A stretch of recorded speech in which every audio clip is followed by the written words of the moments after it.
Hello students, in this video we are going to study about first in first out method. This is a part of valuation of inventory. First in first out method. Now what is the meaning of first in first out? In short we call it FIFO method. यानी जो पहले आएगा वो पहले जाएगा. First in first out. अब suppose it is use for raw material. Okay, it is use for raw material. Raw material अपन कहाँ रखते हैं? वेयर हाउस में और स्टोर्स में. ठीक है. अब सपोज आपने परचेज किया रॉ मटेरियल. परचेज आपके गोडाउन में माल आया. जिस सीक्वेंस में माल आएगा उसी सीक्वेंस में अगर अपन उस माल को बाहर वापस निकालते हैं, यानी वेयर हाउस से उसको अपन फैक्ट्री में बेचते हैं, तो वो मेथड कहलाता है फीफो मेथड. ओके, यानी first in first out method. Now let's take an example. On 1 April हमने 200 यूनिट्स आए वेयर हाउस के अंदर, हमने परचेज किए. 5 अप्रैल को 500 यूनिट्स. ऑन 8 अप्रैल को 900 units. Now on 10 April factory से नीड आई कि बोले 800 यूनिट्स भेजो. अब लोग अगर करें तो हम 900 यूनिट्स में भेज दें, 800 यूनिट्स और 100 यूनिट्स रख दें, लेकिन ऐसा नहीं होगा. क्यों? क्योंकि first in first out method है. फर्स्ट इन यानी जो पहले आएगा, फर्स्ट आउट वही पहले जाएगा. तो पहले 2000 का 200 का स्टॉक जाएगा, फिर 500, फिर भी अगर बचता है, कम पड़ता है उसमें 800 में, फिर इसमें से हम भेजेंगे. ओके, तो फर्स्ट सेकंड फिर लास्ट में से जाएगा. तो पहले अपन ने भेजा 1 अप्रैल का 200 units at the rate of 5, it's 1000. फिर हमने भेजा 5 अप्रैल का, ये हो गया 500 इंटू 6 पर यूनिट, इट्स 3000. अब इन दोनों का टोटल सिर्फ 700 हुआ. अभी 100 बचा तो अब 100 इसमें से भेजेंगे. ज़रूरी नहीं कि इसको पूरा भेजें या उस नहीं बचा तो ऊपर वाला ही भेज दें. अपन कितना ही भेज सकते हैं जितनी वहाँ पे रिक्वायरमेंट है. ओके, तो 900 में से हम 100 यूनिट्स यहाँ ले लेंगे ताकि 800 का स्टॉक पूरा हो जाए. और सिर्फ कॉस्टिंग बैठती है यहाँ पे 4500. अभी सिर्फ समझने के लिए ये ऐसे बता रहे हैं. ओके, तो इसमें अमाउंट जरूरी नहीं है. Now, in return, what is the meaning of FIFO? The FIFO method is based on assumption that the raw material goods first received are first to be issued or sold. जैसे मैंने आपको परिंदी में बताया, जो पहले आएगा वही पहले जाएगा. तो ये एजम्पशन लेना होता है, जो माल और रॉ मटेरियल जो पहले आएगा उसी को हम पहले भेजेंगे. Okay, to understand this we are doing a practical questions. Okay, now we have to read this questions illustration. The following are the details of the spare part of Sri Ram Mills. Okay, तो मैंने बताया इसके अंदर raw materials या spare parts इन्हीं को लेंगे, finish goods या वर्क इन प्रोग्रेस गुड्स को नहीं लेंगे. ओके, तो अपन इसके एंट्रीज पढ़ते हैं. फर्स्ट, ओपनिंग स्टॉक नील था तो 000 इसकी कोई एंट्री नहीं होगी. और फिर फर्स्ट को अपन ने परचेस किया 100 units at the rate of 30 per unit. फिर 15 जनवरी 2018 को इशूड फॉर कंजम्पशन हमने इशू किए 50 यूनिट्स. फिर 1 फेब को हमने परचेस किया 200 units at the rate of 40. फिर 15 फेब को हमने इशू करा कंजम्पशन के लिए 100 यूनिट्स. वापस से 20 फेब को हमने कंजम्पशन के लिए इशू किया 100 units. On 1 March 2018 purchases 150 units at the rate of ₹50 per unit. On 15 मार्च हमने वापस 100 यूनिट इशू करी. उसके बाद में हमने 31 मार्च तक कोई ट्रांजेक्शन नहीं करा. ओके, और हमें क्या पढ़ना? Find out the value of 31 March 2018 by FIFO method. हमें फीफो मेथड से 31 मार्च के स्टॉक की क्या वैल्यू पता लगाना है. तो इसके अंदर जो फॉर्मेट बनता है उसको हम बोलते हैं stock ledger account. Okay, stock ledger account. इसके अंदर 4 कॉलम बनते हैं main. First, date, receipt, issue and balance. और रिसिप्ट, इशू और बैलेंस, रिसिप्ट, इशू, बैलेंस के अंदर 3 सब कॉलम होते हैं. उनको हम बोलते हैं units, rate, amount, units, rate, amount and units, rate, amount. Okay, now first हम यहाँ से फर्स्ट से एंट्री स्टार्ट करते हैं. 1 जनवरी 2018 ओपनिंग स्टॉक नील, तो नील की कोई एंट्री नहीं होती. लेकिन हमने परचेस किया वापस से यहाँ पे 1 जनवरी को 100 units at the rate of 30, तो हम उसकी एंट्री करेंगे रिसिप्ट के अंदर. रिसिप्ट यानी आया, इशू यानी जो हमने बाहर भेजा, बैलेंस यानी जो इनका बचा हुआ बैलेंस है हमारे पास पड़ा है उस दिन. तो यहाँ पे हमने 1 जनवरी 2018 को एंट्री करी 100 units at the rate of 30.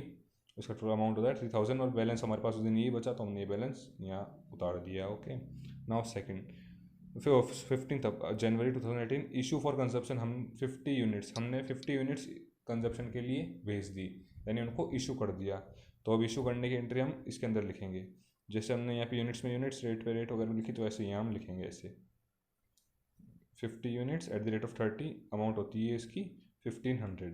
Now 100 units में से 50 यूनिट्स चले गए, तो बचे कितने? 50 यूनिट्स जो हमने बैलेंस में लिख दिया.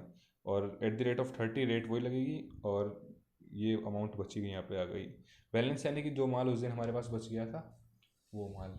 ओके, नाउ 1 Feb 2018 परचेस की हमने 200 units at the rate of 40 पर यूनिट्स। ओके, नाउ तो इसकी एंट्री होगी रिसिप्ट के अंदर। 200 units at the rate of 40, amount total 800 units. अब हमारे पास पहले का बैलेंस बचा हुआ है 50, तो हम पहले 50 को कैरी फॉरवर्ड करेंगे, यानी इसको पहले नीचे लिखेंगे, उसके बाद ये बैलेंस हम नीचे उतारेंगे। ये देखिए, ओके, पहले ये बैलेंस हमने उतारा नीचे, फिर ये वाला बैलेंस हमने उतारा। ठीक है, अब उसके बाद में हमने वापस इशू करा 15 Feb को, इशूड फॉर कंजम्पशन 100 यूनिट्स। अब 100 यूनिट्स हम इशू कर रहे हैं।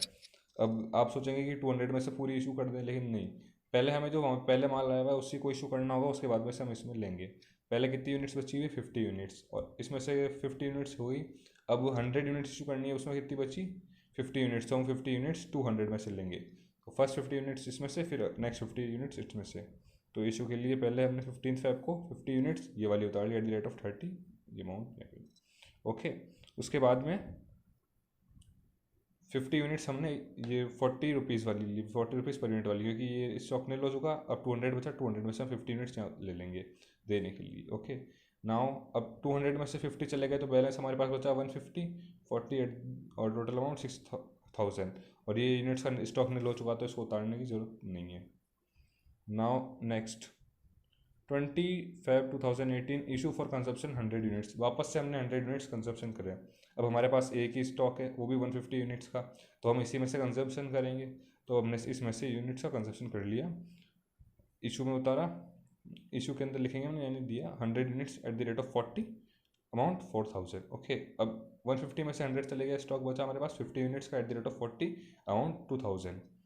ओके, नाउ ऑन 1 March हमने परचेस की 150 units at the rate of 50 पर यूनिट्स। नाउ हम रिसिप्ट में वापस आएंगे, हम परचेज में उतारेंगे 150 units at the rate of 50, और इसका टोटल अमाउंट है 7500।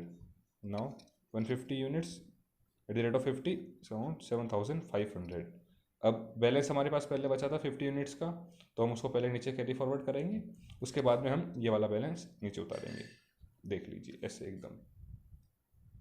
Okay, now on 15 March 2018 issue for consumption 100 units. वापस हमने 100 यूनिट्स कंजप्शन के लिए इशू कर दी।